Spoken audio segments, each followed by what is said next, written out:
Yeah, so my talk today is intuition from Planetary Sojourns. That's my main focus, and it's based on the EDGAR CAYCE readings.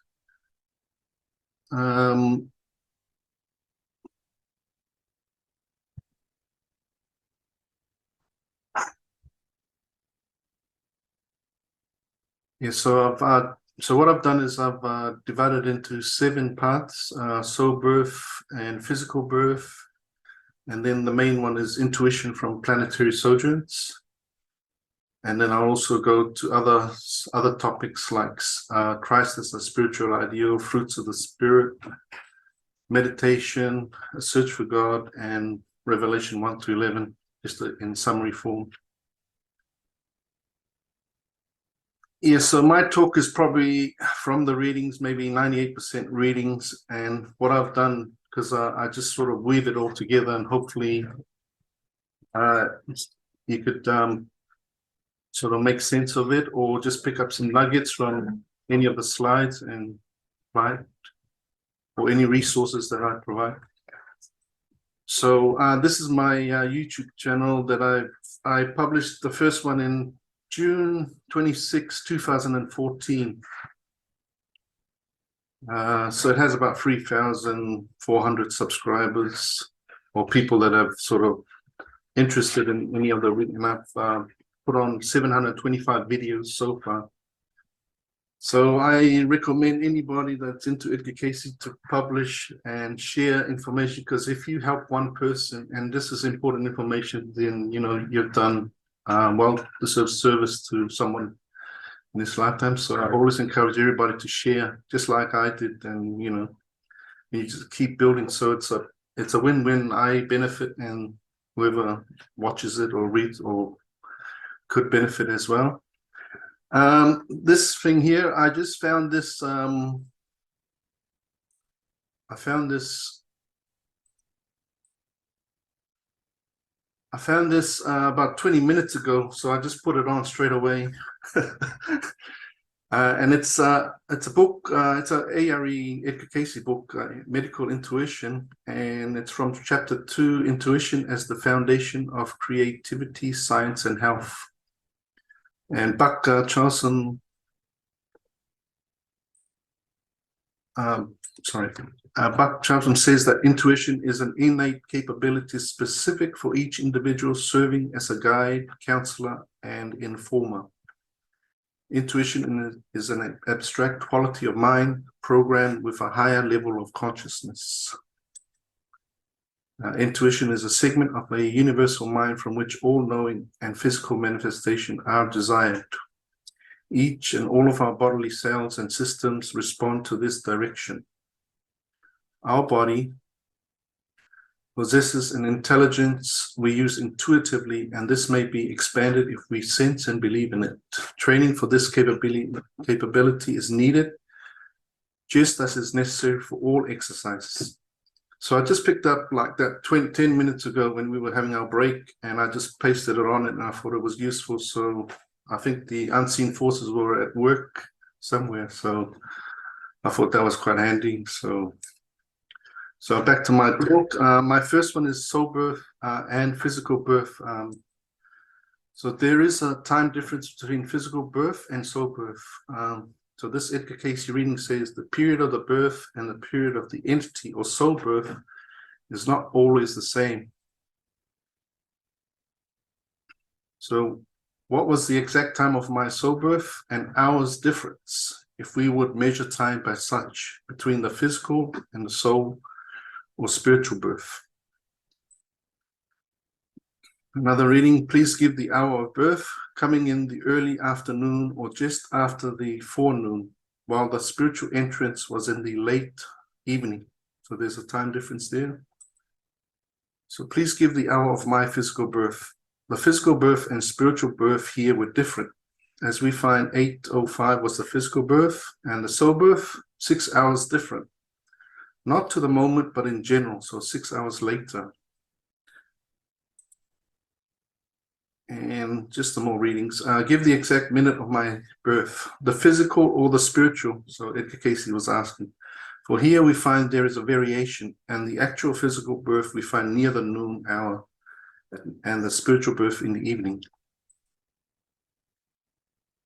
And another reading, was the exact time of my soul birth and hours difference between the physical and the soul birth? So there's quite a few of them. Okay, and so the other point, number 2, is a physical birth is not a complete entity until there is a soul birth or the soul enters the body. So in this reading, it explains that as to the time of birth, we have the completion of the present entity in the evening. So that's when the soul entered the body. This is not with reference to birth in the physical sense. For the taking of breath into the physical bodies, all entities are not completed. So that's when the baby is born and still breathing, but the process is not completed yet. It's only completed with the mental, physical, spiritual, and soul forces, that is, soul entering, entities become complete. A third point, it is not possible for a physical body to exist without a soul until its death. So we are all proof of this statement. Do you know anybody without a soul? But then Russell said, he mentioned yesterday, yes, those on life support. So I've changed it to, so it is possible for a physical body to exist without a soul until its death. So that's something to think about. And number 4, a physical birth can be without a soul for hours. So, for example, the soul birth, 6 hours different. Number 5, the new physical body is controlled by the mother during the 9 months of gestation, and the mother, with the help of others, are preparing themselves for the attracting and the entry of a soul. And this reading is interesting. The entity preparing to be born into the earth has an influence upon the mother in building its own body. That was a question asked, and EDGAR CAYCE said no. So all the preparation is done through the mother and people surrounding the mother. The soul has no say in it. They just enter and accept whatever they're given. So hopefully it's good. Another one, the physical development of the child is wholly dependent upon the mother, from whom it draws physical sustenance, but its purpose, desire, and hope are built up or influenced by the minds of all concerned. And then EDGAR CAYCE said, that's the first question you've asked correctly, and that's correct. 6, a soul can change its mind and not enter the physical body, and another soul will enter. So a soul can also enter the physical body and then change its mind and leave after a couple of days. So these 2 examples here are 2 readings. There are changes even of personalities as to the seeking to enter. So there may be souls competing to enter the baby. Another one, some are attracted and then suddenly repelled, so that the life on the earth is only a few days. So some souls might enter and decide, oh no, this is not for me. This is not the right one, and then they leave.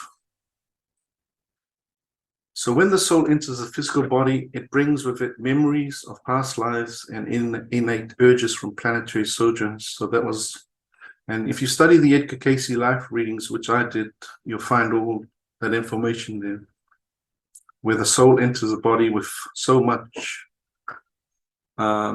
soul-like talents and skills, and it's up to each soul to develop it, plus the people that helping it when they grow up.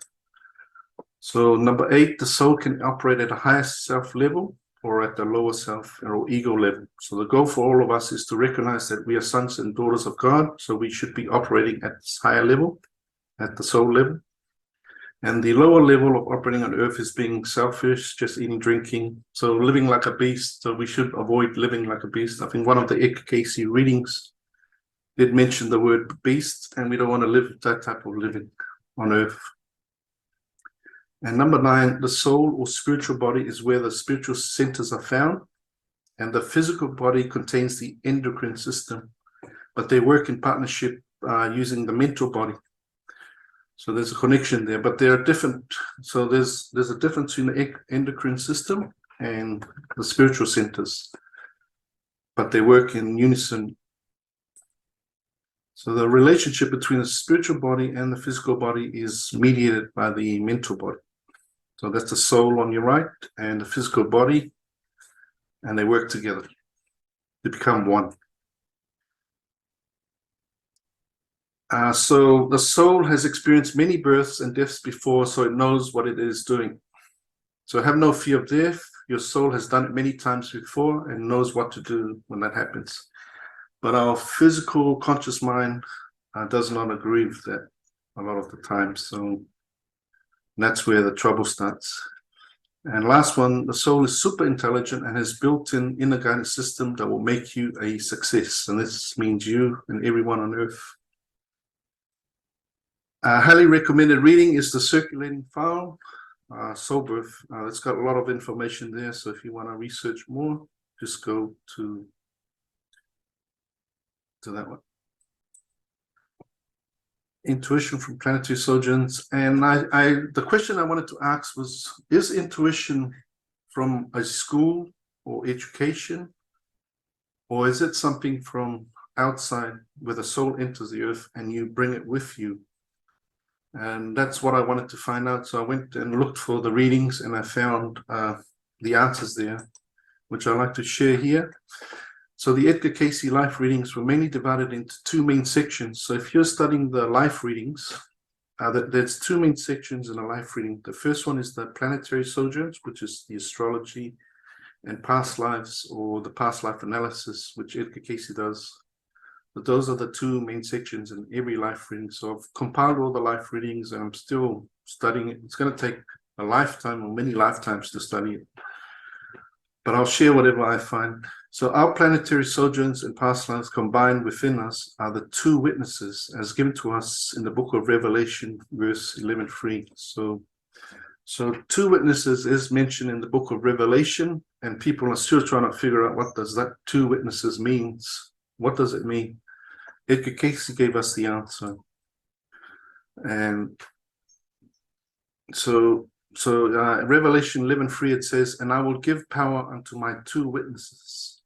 So witness, I looked up what does witness means. Observer, eyewitness, evidence, proof.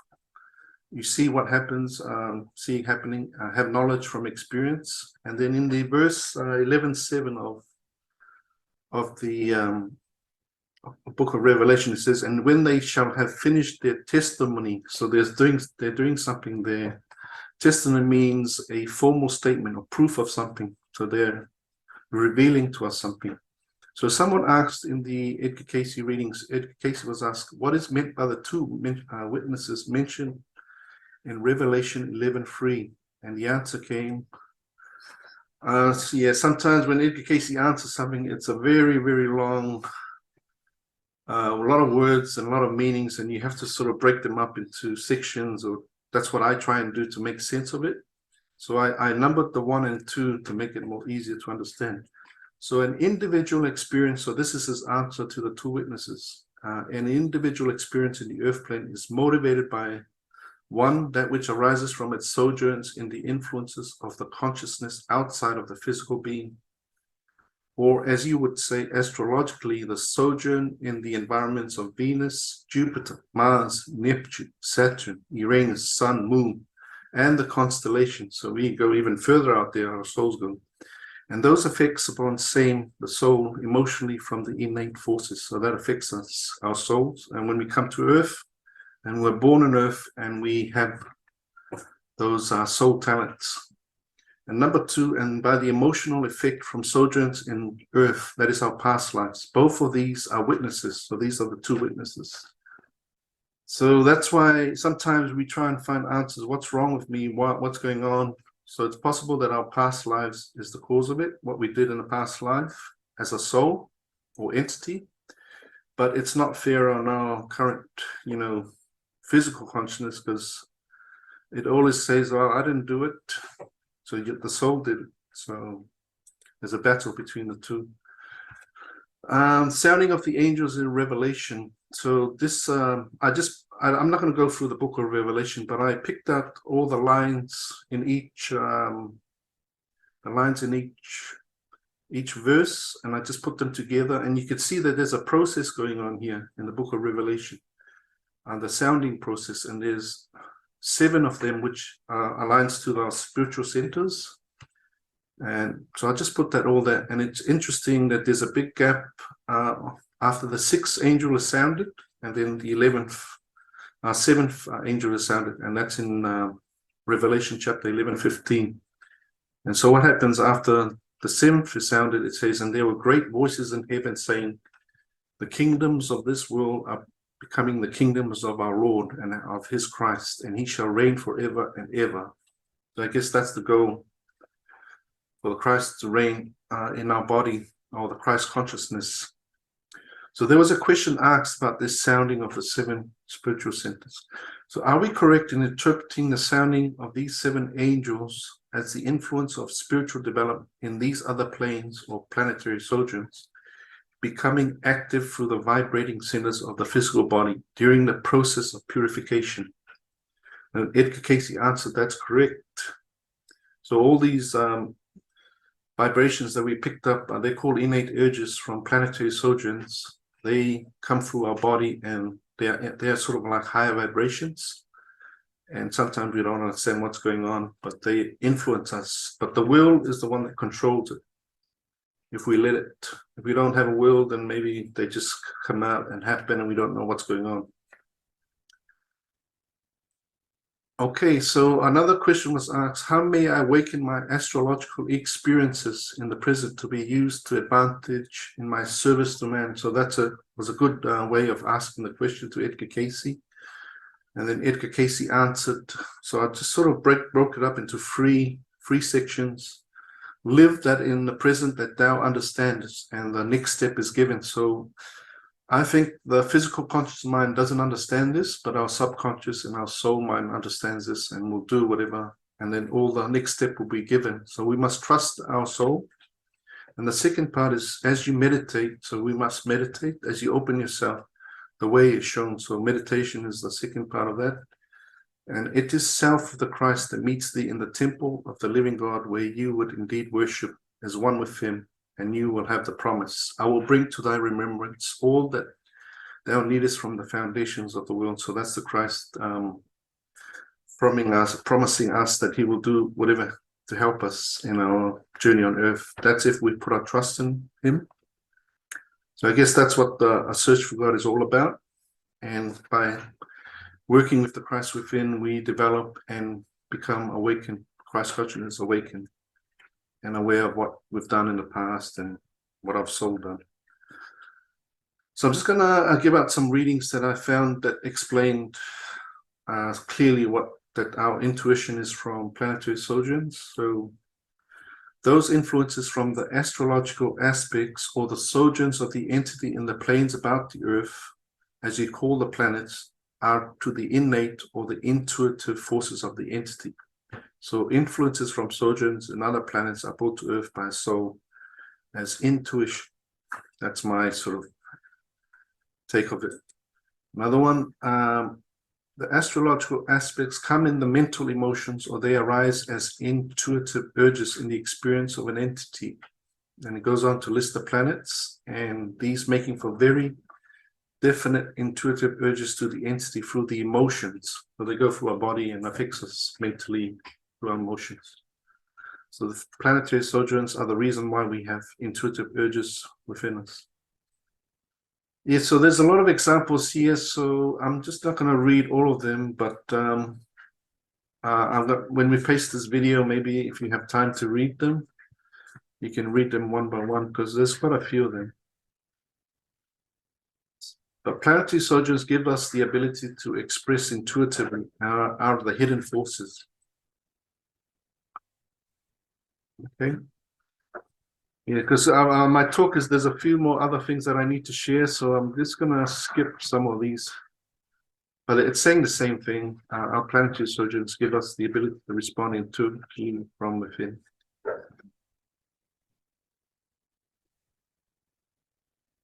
Yep. So there's another one that says here, the astrological aspects which come as those latent forces or influences that are intuitional or intuitive.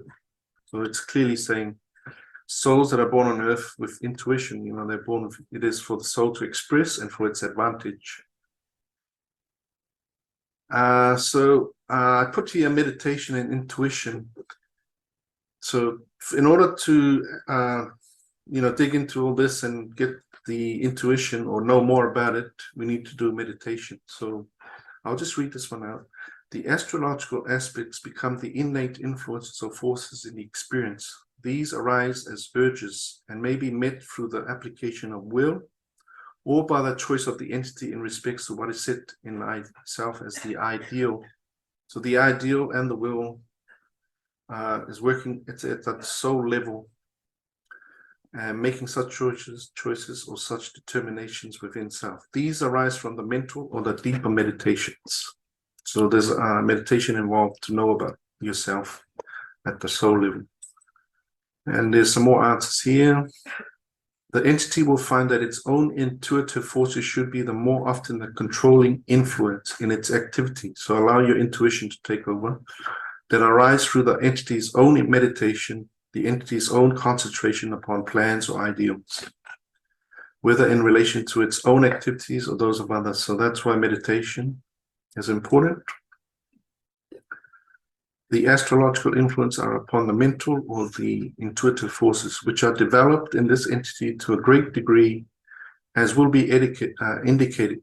So these come then as dreams, so Russell has explained that, or visions, not as dreams from the separation of the body, but daydreams and visions in the meditative experiences of the entity. So when you have visions and in your meditation, then it's possible that some of them could be our planetary sojourns or our past lives, the two witnesses.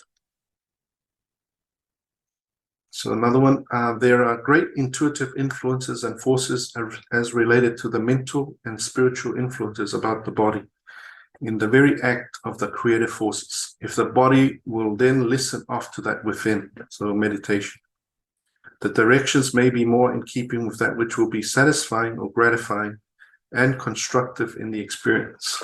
So meditation will help us with it.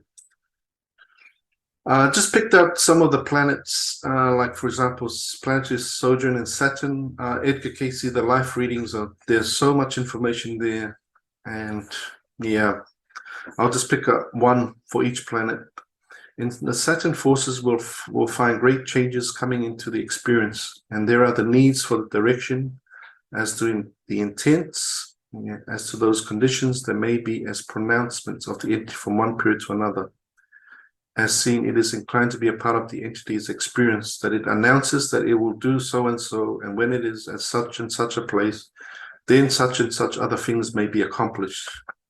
These are imaginative, these are intuitive. Yeah, we like to announce our goals and plans, and some people don't believe us, some people do. But we're using our imagination and our intuition. Planetary sojourn in Neptune, we find Neptune as a greater influence. Hence the intuitive forces, the mystic influences in the experiences of the entity. Venus, which is the planet of love, beauty, art, music. We find in Venus the beauty, art, music, the ability to attract especially the opposite sex. So I think this applies to all the famous actors and actresses. This, without urge, is the natural intenseness that is the intuitive influence, expressed periodically or spasmically. Yeah, such should be cultivated. So Edgar Cayce was encouraging this person to use beauty and art and music. But as long as it's not used for selfish reasons, then it's okay. So from Uranus, we find the intuitive nature as well as the extremes. In the Uranian, we find the abilities for the innate influence of intuitive knowledge. So this is all from planetary sojourn in Uranus. And Mercury, Mercury is where we get our intelligence from. In Mercury, you find that seeking for high mental aspirations, high mental abilities. Hence, the entity becomes more and more intuitive in its experience, in its associations, in its studies of activities, experiences, or associations with others. And I think this is the last one. In Jupiter, the universal consciousness, the intuitive forces, the abilities for the attuning of the mental and the spiritual to ideals. Thus, as a teacher, instructor, I think, yeah, the Jupiter is where we sort of affect a lot of people. So if you're a teacher, instructor, doctor, that you affect lots of people, then you had a planetary sojourn in Jupiter. And lastly, it says here, Jesus Christ achieved perfection on all planetary sojourns. So the question was asked, should Jesus be described as the soul who first went through the cycle of earthly lives to attain perfection, including perfection in the planetary lives also? And the answer was, yeah, he should be. This is the man. So he could, not only he mastered Earth, but he mastered all the other planets in our solar system.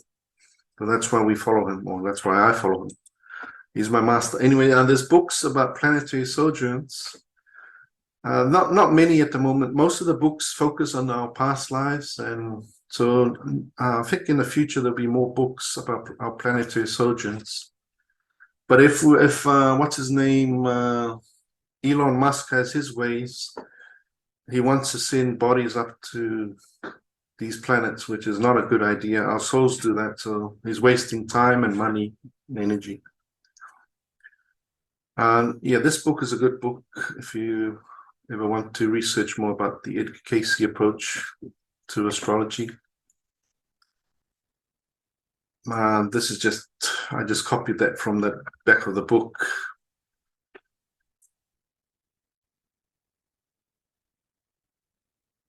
Yeah, so just read the middle part. Rai opens up a vast grand view of your destiny and fate using Persian, Hindu astrology, Rudolf Steiner's astrological concepts, Jungian archetypes, ancient Hebrew Kabbalah, fused in an entire spectrum of EDGAR CAYCE astrological readings. So that's a mouthful. It shows how the forces of your astrology interact with your free will to create the many opportunities and difficulties in your present life. I think the whole point is that God wants you to succeed, and he's given you all the gifts.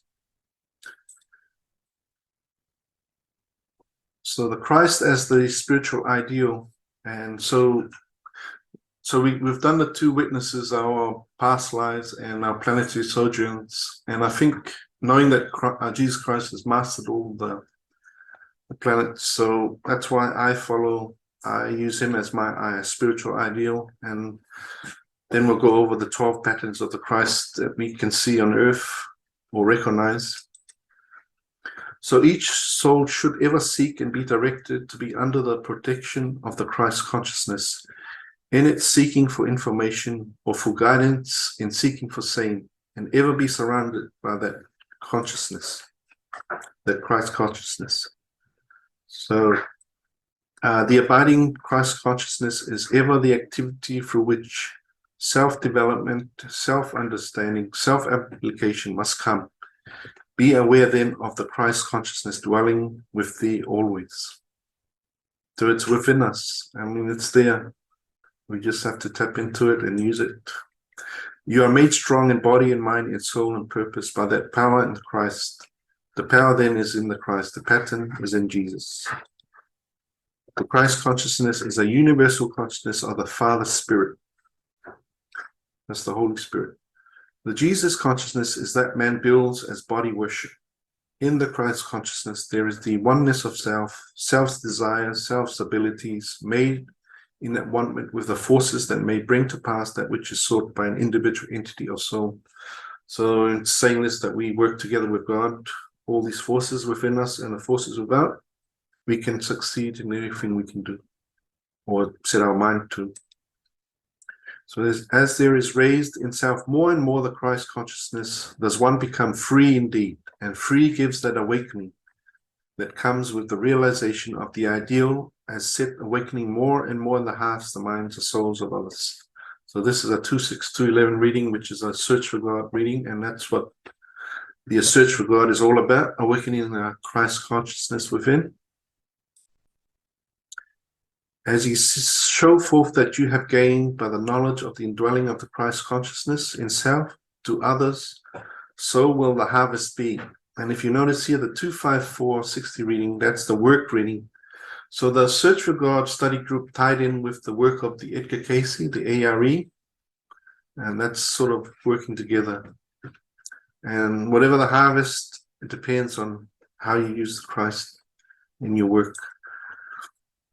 So please give that which will be of help in my present development to attain the Christ consciousness. And Edgar Cayce answered, let love directly, with little thought of self, rather with the attitude that the Christ love, the Christ consciousness may be made manifest day by day. It's so wonderful. So each soul, every soul should seek to attune its mind, its soul, its body vibrations to that he, the Son of Man, the Mother God and Jesus the Christ, lived in the earth. Tune into that light and it becomes beautiful. So it's all positive. As you seek to become that channel through which there may come to others those blessings, those experiences that are thy very own, know that if you have chosen that which is the foundation of these search for God lessons, which is the Christ, the consciousness of his presence abiding in you, there is that strength, that grace sufficient for you in every trial, in every blessing, in every shadow, in every light. So, I mean, what more do we want? It's all there. And this is from the Search for God reading. Okay, so we'll just go through the 12 patterns of the Christ. I got this 12 patterns from the book called Meditation and the Mind, or The Mind and Meditation, or something like that. That's from Herb Puryear and Mark Thurston. And I added a few of my reading. I found the readings that I found. But the 12 patterns of the Christ is for human experience, is for every soul, manifested in a life of service, sees God in every expression, is obedient to a higher law, which is God, is joyous and humorous, is compassionate, is active in the now, is patient, is forgiving, focuses on the spirit in which we act, and is humble. So I'll just go through each one. There is none that surpasses the Son of Man in his approach to human experience in the material world. For unless every phase of human experience is answered in the life of the Christ, he is not their guide, nor their light, nor their way. As for every soul, for the Master Jesus, even the Christ is the pattern for every man and woman in the earth. So he, as the pattern for each, makes the way clear, the way open, that each soul, as it meets the crosses, endures the temptations and overcomes them, may become an heir, joint heir with him to the crown of glory, is manifested in a life of service. Not everyone that says, Lord, Lord, but he that doeth the will of the Father, the same is acceptable in his sight, that you do good unto all peoples, and that the fruits of the Spirit are manifested in thy thoughts, in thy acts day by day, as you meet thy fellow men in their own conditions. That's in our relationships.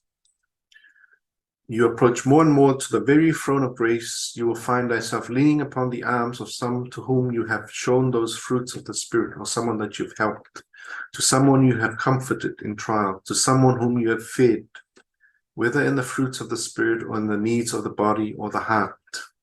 So it's a life of service. Sees God in every expression. Every expression is a manifestation of the creative forces. See in every expression of activity the attempt of that soul to express or manifest that soul's concept of divine reality. For each soul, as it gives expression in thought, in act, shows by the fruits of that done as what is the impelling influence in that soul's experience. So we recognize it. If you have the Christ consciousness within you, you can see what others are doing as well. As the sun represents the mind of self, it is then necessary that each soul choose the being of one mind with him. Though he were the sun, even he learnt obedience through the things which he suffered. So he also was obedient to God. 6 is joyous and humorous. Cultivate the seeing of the ridiculous or the funny side. Know that thy Lord, thy God, laughed even at the cross. He saw the funny side of it. Cultivate the ability to see the ridiculous and to retain the ability to laugh. For no, only in those that God hath favored is there the ability to laugh, even when the clouds of doubt arise, or when every form of disturbance arises. For remember, the Master smiled and laughed oft, even on the way to Gethsemane. to the cross. So no condemnation, but rather is there the pattern pointed to as was set by him. He was all things to all men, rejoiced with those that did rejoice. He wept with those that wept. He was glad, he was happy, he was sorry. He kept the faith. So he was compassionate. He wept with those who wept and rejoiced with those who would rejoice, not taking away the cross, but bearing the cross with every soul who puts his trust in him. And it's active in the present now. I think that book, EDGAR talks about it as well. So you're going to read the whole book. For life in its real sense is ever the now. For today is set before thee. Today, if you will hear his voice. Today, the eternal now is ever before each entity, each soul, whether in that commonly called materiality or even in the spirit. So even on earth or when you're not on earth. Do what you can now. For as he has given in thee, that thou may be the channel, the representative, the agent, the very representative in flesh of him, then act in thine inner self, as thou you were his child, and are heir to all the glories here and now of his kingdom, not in the future, not in the past, but for in the eternal now is he active in you. As you would be forgiven, so must you forgive, is the spiritual law.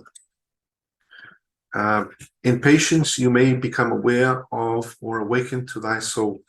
In patience and living in that consciousness, I may bring to your remembrance all things from the foundations of the world. And stresses the importance of the spirit in which we act. There has always come a teacher who was bold enough to declare himself as the Son of the living God.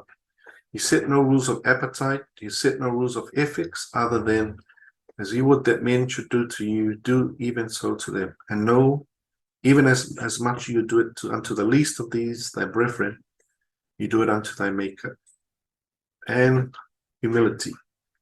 Humbleness is not being ashamed, but rather as he, Jesus Christ, knowing himself that it is that necessary for God's will to be the better, the more perfectly, the more truly manifested in thine own experience. So this is my fourth. So the fruits of the Spirit and spiritual gifts, what's the difference? Hopefully you'll understand. I think we all have an idea.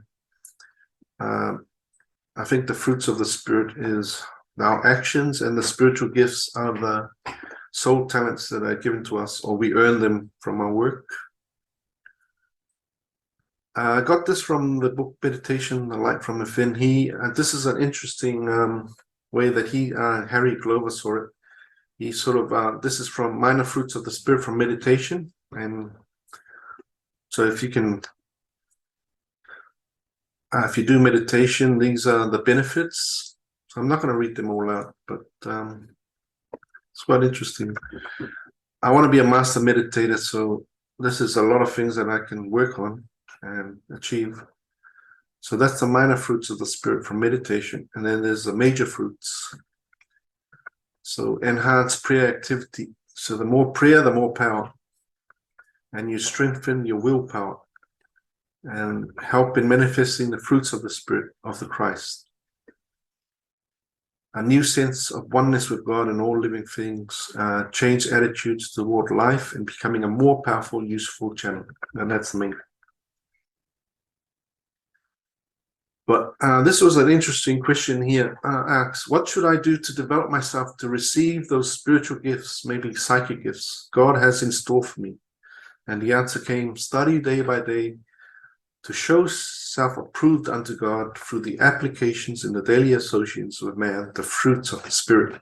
So there's that relationship between, if you want to get spiritual gifts, then apply the fruits of the Spirit every day, and one day you might receive spiritual gifts.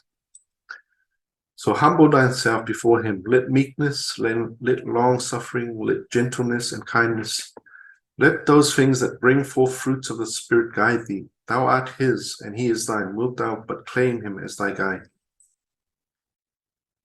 To some are given to be prophets, teachers, ministers, or some in one way or another, which are all spiritual gifts and of the same source, and that's from God, when applied in that manner that brings service to thy fellow man. So all these are spiritual gifts that we apply to not for selfish reasons, but for healing and helping others. This is very similar to the other one. Teachers, healers, interpreters, let each then do their job and their part well in the manner as given to them. Knowing that the forces are manifest through them, they become then as light in their own respective action and field of endeavor. So that's from 2621, which is the cooperation reading. Right at the beginning, that's what we're aiming for. What must I do and how to make this experience before my soul develop? Bear in thy activities the fruits of the Spirit that maketh for constructive, creative force in the experience of the body. So the more we apply the fruits of the Spirit, the more happier we are. I mean, what more? And hopefully God will give us some spiritual gifts. You may call, Lord, Lord, even may heal the sick, cast out demons, even in his name, and yet not be accepted in his sight. For by the fruits of the Spirit you shall know them, for they are called of the Lord. So guard self by surrounding self with the love of the Master of the Christ consciousness. And in this manner may there be open for the body consciousness, for the physical mental abilities, the proper relations, the proper activities of the body in the developing of the soul and spiritual influences of the entity of the soul. Let the love of the Christ be thy mantle, thy cloak. Let it shod thy feet, that maketh for the pathway before men, glorious in the knowledge that you walk with the Christ. For would that all souls could know that he, the giver of good and perfect gifts, is ever ready and willing to assist, even in the minutest details of a human experience, or in those things that deal with the activities of a soul with its fellow man, if the trust will be but put in him. Yep. So, have I any psychic abilities which can be developed for the good of myself and others? These do extend deep into the intuitive forces from the very beginning. So they were given to us, the soul. I think each soul has naturally given intuitive abilities, but find the answer deep within self. So it's within all of us. It's a matter of if we want to use it or not. Another one, how do I develop my psychic lens? Study the 30th chapter of Deuteronomy. Know that every psychic abilities of every individual entity lie within self, and that is, the body is the temple of the living God. There he has promised to meet thee. And finally, yes, psychic abilities, but find them in the soul of the Christ consciousness. So I'm hoping that, fruits in the Spirit and spiritual gifts make sense. Be still and know that I'm God. Hewlin Casey wrote this, that meditation is a way to inner peace, a road to a new plateau of consciousness, a way to the discovery of the kingdom within, a way to find the secret place of the Most High. Hewlin Casey was, of course, the disciple Andrew 2,000 years ago. So that was his mission for the ARE, to carry on the work of Jesus Christ. This is the original book, 1964, and it still has useful information.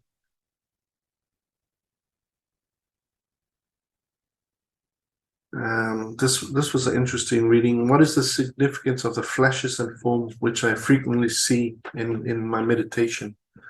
Those of the higher vibrations of inter-between, so maybe that's from your planetary sojourns, as well as spiritual forces taking forms in or before the mental self. So the mind is seeing all these vibrations and spiritual forces happening, and whether you can handle it.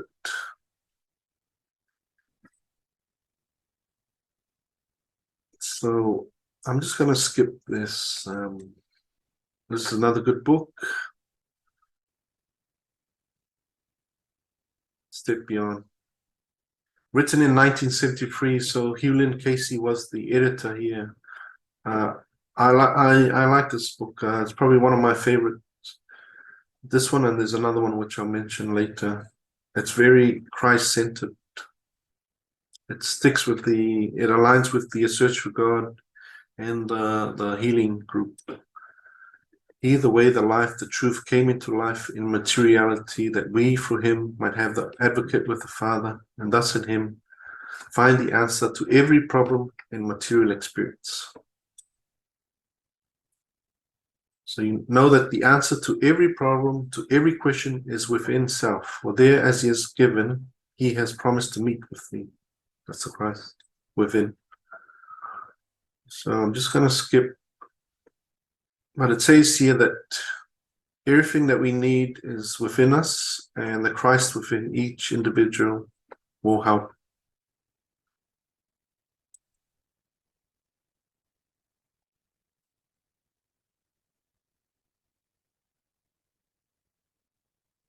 So this one, through the practice of meditation, we learn that we are never alone, that help is always near, and that's from within. We begin intuitively to know whether the decisions we make are right or not. So yeah, so in my search for God study group for the last 2 years has helped me a lot.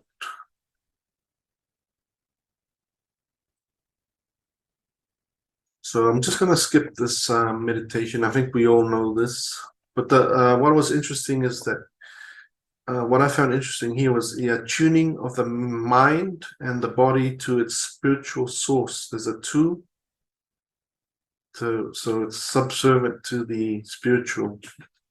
It is the attuning of thy physical and mental attributes, seeking to know the relationship to the maker, which is the spiritual source of the creator. And that is true meditation. So the mind and the physical body being subservient to the maker or the Christ. Here's another two that I noticed: a conscious contact with that which is part of thy body physical, thy body mental, to thy soul body or thy superconscious. So that's what meditation is all. So we quiet our body and our mind and listen to whatever the soul body or superconscious says. So it's tuning into the God consciousness within oneself and shutting out all the, daily demands of your attention that need your attention. It's TV, the game, sports, everything. So we need to spend time to hear God's answers to our prayers and awakening the part of us which has lain dormant for a long, long time. Quiet meditation for half a minute to a minute will give us strength. So, and what's the best meditation? Some EDGAR CAYCE recommended ceremony. So going through some ceremony process and surround yourself with the thought of Christ consciousness. And only when that happens, then you can open your centers for direction. So no soul has been left without that access to the throne of mercy and grace through which each soul may be at one with those creative forces. Meditation partakes not only of the physical inner man, but the soul that is aroused by the spirit of man from within.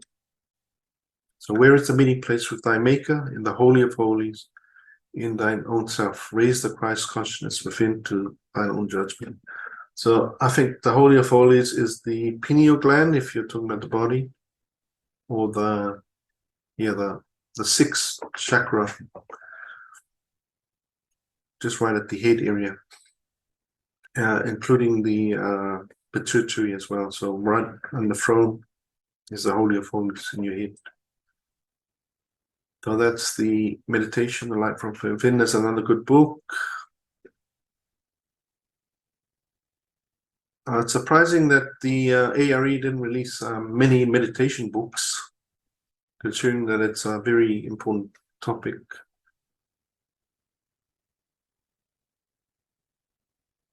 So here, Harry Glover is saying, be open and receptive to the gifts of the Spirit. Be alert for messages, signals, and various signs given for our direction and guidance. Many times these messages are very subtle and difficult to grasp.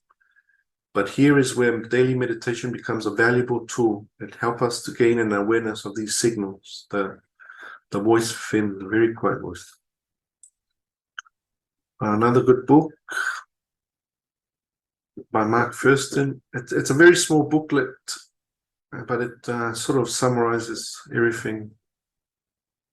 And I just chose chapter 5, how to use meditation for guidance, because we're the inner guidance topic, and says here, what is the highest possible psychic realization? That God the Father speaks directly to the sons of men, even as he had promised, and that's through meditation. So choose your approach to the guidance according to the type of guidance you want. So what type of guidance do you want? You want are you seeking an answer, more information, or a confirmation? So then he goes and works on each one, seeking guidance, which provides a specific answer to a specific question. So I think you have to rephrase what you want to know or what you're after. So for example, should I keep taking my medication despite its side effects? So you got to answer that within yourself. And seek for additional information so you can formulate an answer at a later time. So you're gathering all the information. So with this technique, you reserve the role of the final decision making for your conscious life. So that will come later, but you just build enough information to make the final decision. But ask your unconscious self to give you more facts or additional perspectives, which might lead to a better answer. So in these examples, the seeker is hoping to arrive eventually at a decision on how to act toward the boss, or how to get deeply, maybe this is a woman, whether she should marry or go out, whatever, out with him. Yet inner guidance is sought only to provide the information that might lead to a better conscious decision. So I think Edgar Cayce did a lot of the readings. He never gave a specific answer, but gave you the steps to come to your own conclusion, because you're responsible for your own self. And then looking for confirmation of a tentative conscious decision. The seeker looks for an inner sense of affirmation or warning concerning an intended course of action. Yeah, so it's always good to have some warning whether what you're planning to do, will it be affected? Sometimes you make the decision and it comes out wrong, but you learn from it, I guess. So please note, none of these approaches is clearly superior to another for all situations, although some situations will be more suited to one of the three approaches. In other words, the seeker should be careful about turning the entire decision-making process over to the unconscious and relying upon it alone for the answer to the questions. Yeah, so the subconscious is not does not provide the true answer. I think if you go higher to the superconscious, to the Christ within, that's where you get a better answer, because the superconscious sees everything more at the higher level and can see the future and the past and what's the best outcome. So another way of saying this, God wants us to learn how to make decisions. In the divine plan for humanity, the personal will is to be awakened and used in a constructive manner. And yet, paradoxically, it is in our best interest spiritually to befriend and cooperate with an unconscious will, always available to direct us wisely. The paradoxical nature of this principle can be frustrating to the seeker, yet we arrive at the best approach for tuned decision-making when we find a balance between two kinds of will: conscious personal capacity to choose and a deeper understanding of a transpersonal will. Anyway, I'll just skip the 9 techniques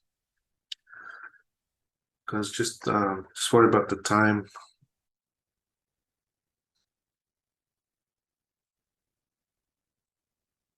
Another good book.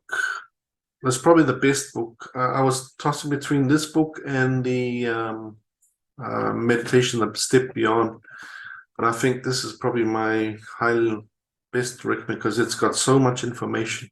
It was probably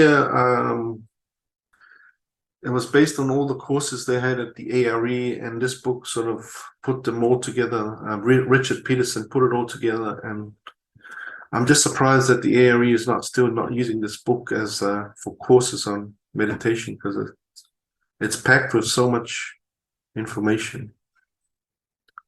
Another good book that I have, Tabernacle as a Model for, it's a very based on the Bible.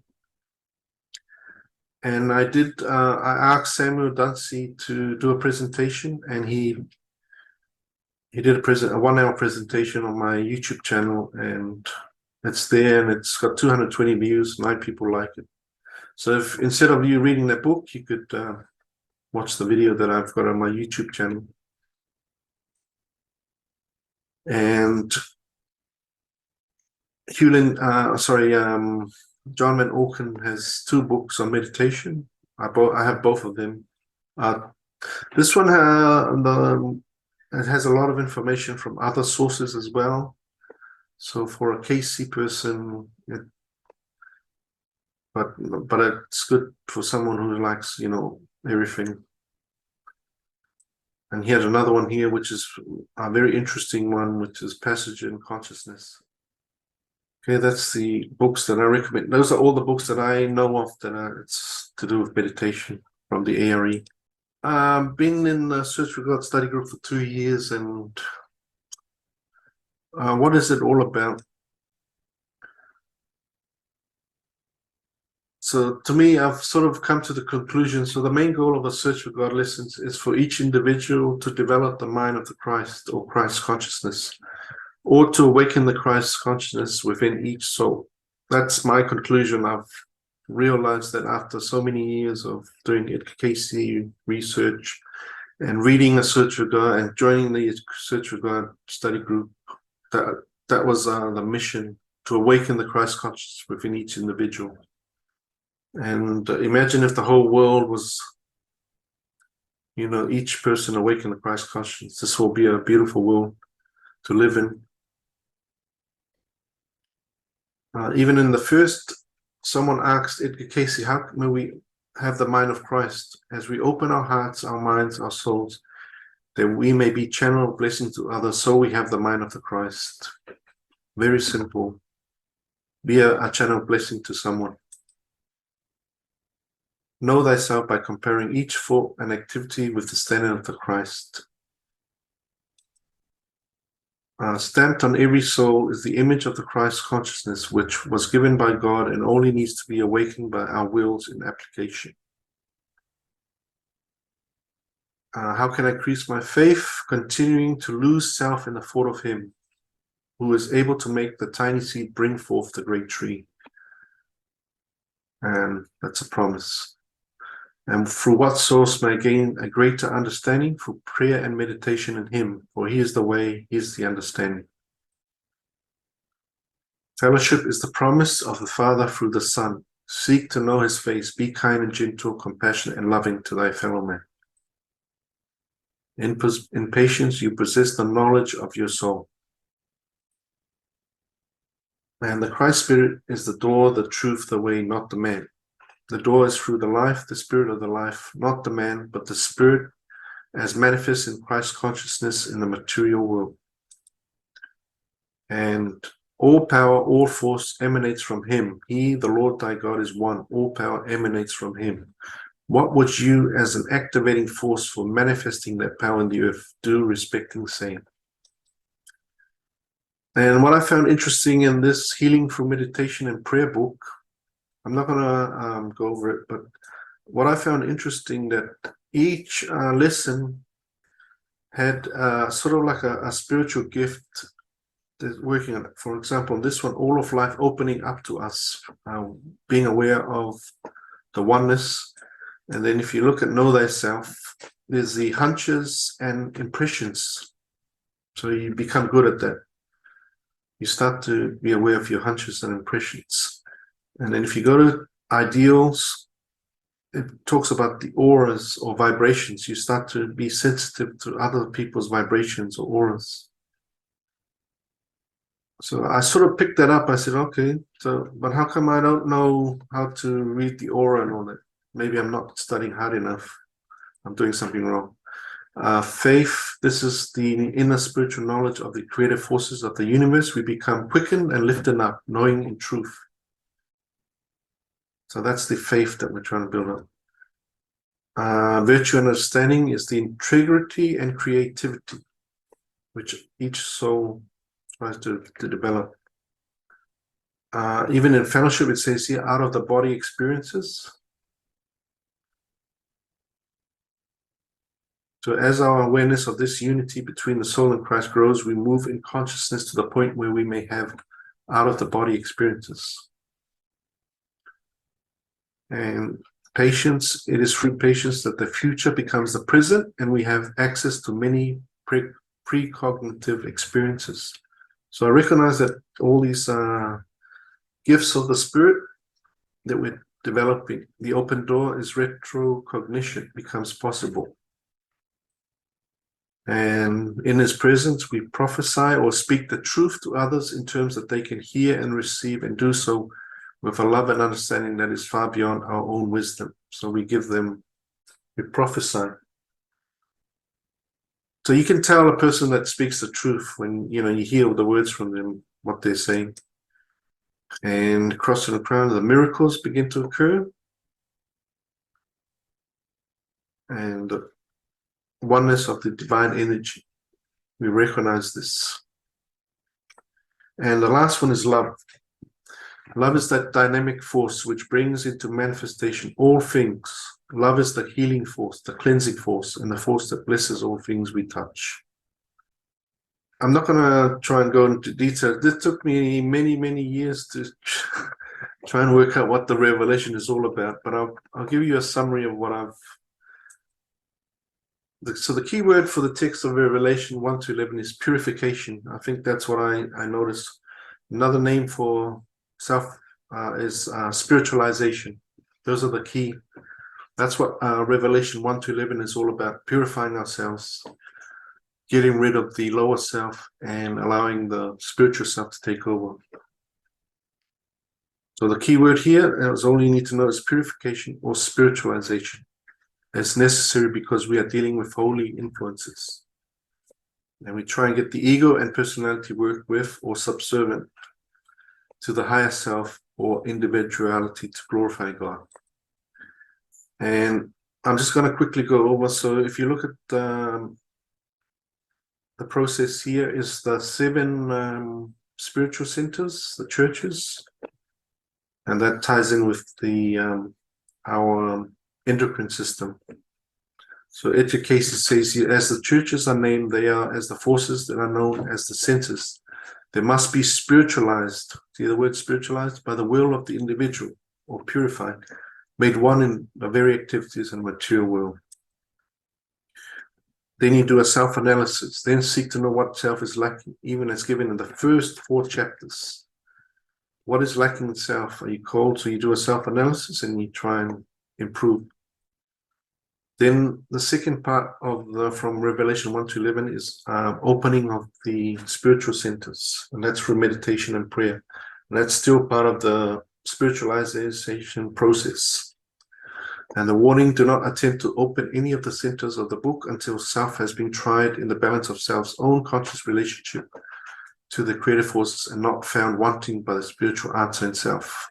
So it's a long process. We don't rush it. We don't try and focus on one spiritual center. We balance it.